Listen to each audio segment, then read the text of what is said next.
So, have you ever entertained the thought, look at the scenery. It looked like dinosaurs just came off this bitch. Now, I really be wondering about dinosaurs and like their existence and how we interacted with them as a species. Now, I know the human species wasn't alive back then and whatnot, but I'm still wondering how the hell a meteor extinguished all of these. Anyways. We're not living in the physical world. We're not living in the physical world. Now, this phenomenon is very like crazy to me, because when I start to study physics and how it connects to spirituality, they say that everything is an atom broken down into neurons, electrons, and protons in the most tiniest forms. So when you see something like this wood, or when you see something like this tree, or even this concrete, all it is energy in the most densest form. So the reason that we can physically touch something and we can feel the repulsion on our fingers is because that is how matter interacts with the human body. When atoms become entirely dense, they become matter. But when you look at an atom or an electron and proton through a microscope, you will see that it's a tiny, tiny particle of energy. Now, sometimes I be wondering, how in the hell can the brain comprehend this concept of physics? How can the brain comprehend that everything that we experience is indeed not physical?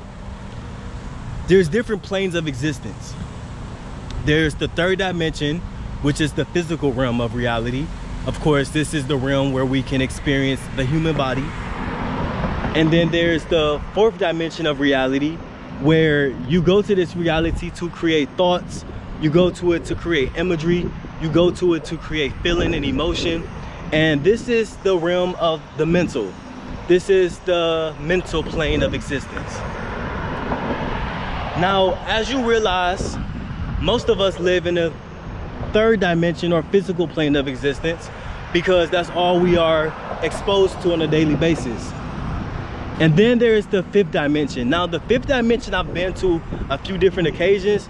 That's more so that flow state. That's more so when every word makes sense with the previous word, and you're connecting yourself to language that you're learning, and you're expanding your awareness of the world, and you're discovering the non-physical, right? So the fifth dimension is where all creation happens. And sometimes you tap into this dimension when you fall asleep, because your brain is in a theta frequency.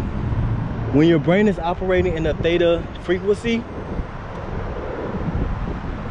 it's the frequencies of the brain is slow enough to perceive and experience certain realities that the brain cannot experience if it was in a higher frequency, which is perhaps alpha and beta.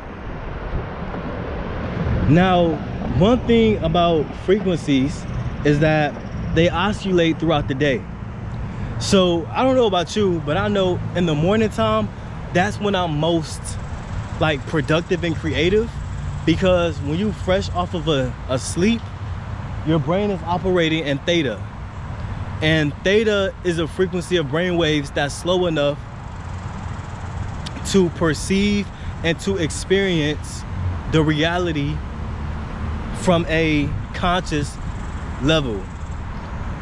It means you have the capacity to, like, your brain is slowed down enough where it's not intaking a lot of information, and you're receiving different particles of information in a different capacity, only because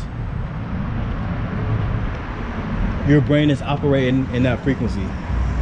There's a frequency to higher dimensions. There's a frequency to getting up and going to the gym. There's a frequency to reading a book.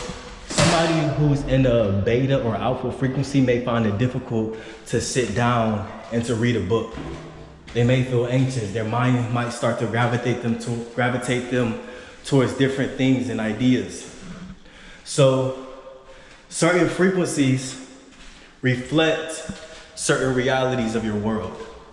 And because when we wake up in the morning, we don't tend to meditate on these frequencies, on theta. We don't tend to meditate on it and sit on it. We think we have to take immediate action, or eat breakfast, or get to work. Not realizing that when your brain first wakes up, it's experiencing one of the best brainwave patterns that's possible, which is theta. And then they say delta is when you're like in a deep sleep. I don't really know too much about that. So the world is not physical. It's a lot of non-physical things happening around us, but you can't perceive it because you're not on the frequency to experience it. And the more I raise my frequency, the more I come to realize that we are indeed in a non-physical reality. And then I start to think about, what about other people that I encounter? What about friends and family members, co-workers? They seem physical. They seem real. They seem like they have a consciousness, right? So what I started to realize, even with people around me, is that it's something about the photons of my eyes is like helping me perceive people as physical versus seeing just their energy. There are people out there who can see people auras. That's not me. I don't see people's auras or the color around their body. I'm going to one day when I get to that level of consciousness, and some people are gifted to see that, but I'm just not there yet. And there are some people who have strong magnetic auras and they can see that. So what I be realizing though is the more I study, the more I open my mindset up to it, the more I realize every person we interact with are actually non-physical. They're just expressing a level of consciousness in front of us. So they say when you're not observing someone or something, it doesn't exist. Like if I'm currently in my home and I'm not with my car technically doesn't exist according to quantum physics. The same thing that goes with people. When somebody contact you as far as calling you or texting you, they have to tap into your frequency, which is your phone number, to get in contact with you, to connect to you. Same thing with social media. Same thing with social media. When somebody DMs you,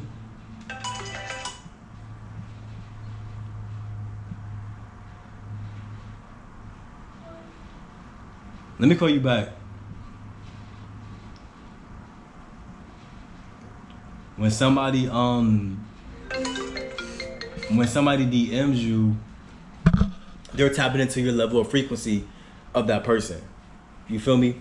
So what can this information do for me? Like, why do I need to know that this is a non-physical reality? Most of us be stressing the fuck out about this world. You feel me? Like, we be stressing out about what needs to be done, or my future, or my finances, for good reason. Because you think that this physical world is all of who you are, right? If you have, I need a shower. If you have indulged yourself in the reality that this physical reality is all of who I am, then that's exactly what you're going to be experiencing, this physical reality. But if you start to have the intention that there's more out here and there's more I want to experience, then you may go on the quest of thinking, let me see the non-physical planes of the world around me. There's a book, I'm gonna make another video about it, but there's a book that outlines these different dimensions in a better way than I may be expressing it. And that's gonna be another video. But that is exactly how the world is created. It's created to make it seem like it's physical, but it's really non-physical, because the people found out that it's not physical and it's just small particles of energy created around you and created into dense matter. That's why every thought that you think, you can easily experience the material thing of it, because you created it in your mind first. But it's just that a lot of people don't dissect the creative process. They don't like look at the scientific aspect of the creative process, because they don't really think about it, or they just don't know how to happen. They just know it happened. A lot of people are preoccupied with different energies out there, and it's difficult to sit down and study yourself, or it's difficult to sit down and study the world, because you ask yourself, what is this going to gain me? Because most of us, we are really just wanting to get ahead in life. We don't care how we do it, some of us. And some of us live in a box of rules and parameters that limits our abilities. And we experience that as we age. We realize, why did I do this, or why didn't I do that? Or you start to have regret. So the world is more non-physical than you know. Look into quantum physics. Look into science, scientific correlation to spirituality. And it'll when you set the intention, you'll start to realize that the truth is actually closer than what you may think. Hey, I hope you got some value from this video. Until next time.